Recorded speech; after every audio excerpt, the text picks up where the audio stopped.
Samantala, nakarating na ang tulong ng pamahalaan sa munisipalidad ng Glan sa Sarangani na labis na napinsala ng magnitude 7.8 na lindol sa Mindanao nitong nakaraang linggo.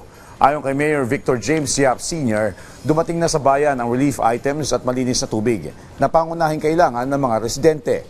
Dagdag pa ni Mayor James Yap Sr., tuloy-tuloy ang pagtatanggal nila ng kabi-kabilang pagguho ng lupa lalo na ang mga kalsada patungo sa ilang barangay na na-isolate dahil sa lindol. Sa ngayon, naibalik na rin sa poblasyon ng bayan ang supply ng kuryente. Ani pa ni Mayor Yap, iba't ibang ahensya na ng pamahalaan na nasa kanilang bayan para tumulong sa mabilis na pagbangon ng mga residente mula sa epekto ng lindol. Okay naman po, DSWD, okay po, OCD, tumutulong, DPWH, lalo na po DPWH, grabe pong tulong ni Secretary in the removal of our landslides. Kahit sa hospital beds nga, mga portalets, tumutulong din si Secretary na mabigyan ng mga hospital beds.